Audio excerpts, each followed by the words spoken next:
It had been 6 years since humanity had joined the Galactic Senate. A small and relative newcomer to galactic society, the humans had nevertheless made peaceful contact with several other races in their part of the galaxy. While a vast majority of races were peaceful, they had been warned about the Morok, a powerful race known for their warlike tendencies.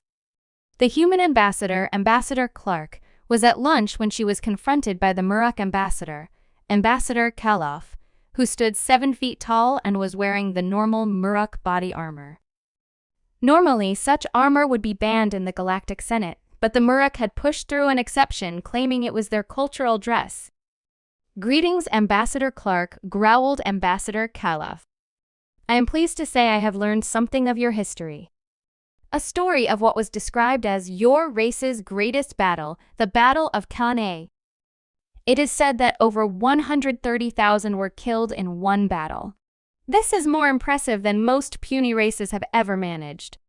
The Morok, however, have taken war to a much greater level. After their Industrial Revolution, most races turn away from warfare, but we embraced it even more. It seems you have done the same, albeit to a much lesser degree than us. Our greatest battle lasted for 136 days and cost the lives of almost 500,000 of our warriors." Ambassador Kalof smiled, showing his fangs. "Given our clear superiority in warfare, I expect no complaints with our little treaty." He then placed a folder in front of Ambassador Clark. "I give you 3 days to respond." Ambassador Clark took the folder and started skimming the contents. It was an obvious shakedown, demands for territorial concessions, one-sided deals, and even outright tribute. "I see," Ambassador Clark replied calmly. "I must consult my government, but you will have answer in 3 days." Just 1 day later, Ambassador Clark entered the office of Ambassador Kalof, carrying what appeared to be an ancient weapon. "Good morning, Ambassador," Clark said with a smile. "I would like to present you with a personal gift." Ambassador Clark laid the spear on Ambassador Kalof's desk. "That is a 3,000-year-old Roman spear, an irreplaceable relic of our pre-industrial past." Ambassador Clark looks directly into Ambassador Kalof's eyes. "It also happens to be the most advanced weapon used in the Battle of Cannae." "Impossible," snapped Ambassador Kalof. "You lie. No pre-industrial battle could generate such losses. Cannae happened around 2,000 years before we humans had our Industrial Revolution. It also happened in just a single day," she said coldly. "For our industrial era, you would be better off studying something called Operation Barbarossa. Now that is what humans consider a real battle. It was part of our Second Global War and lasted a little over 5 months. The military alone lost almost 3.5 million killed and missing in this case just means there wasn't enough of a body left to identify." "But that's insane," insisted Ambassador Kalof.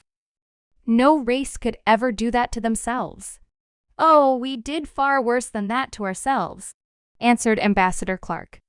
"That war only ended after the deaths of 75 million humans and our first 2 uses of atomic weapons."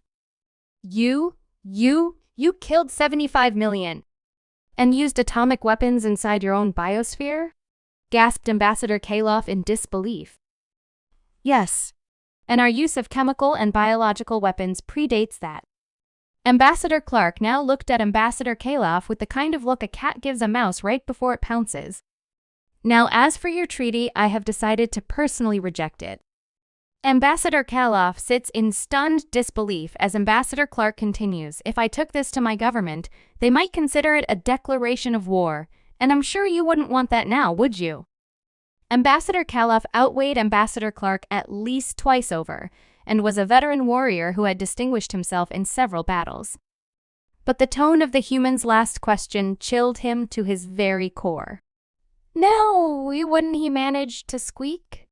Since that day, there has not been any formal treaties between the humans and the Morok. It has, however, been noticed by several races that the Morok avoid any system that contains even the smallest human outpost.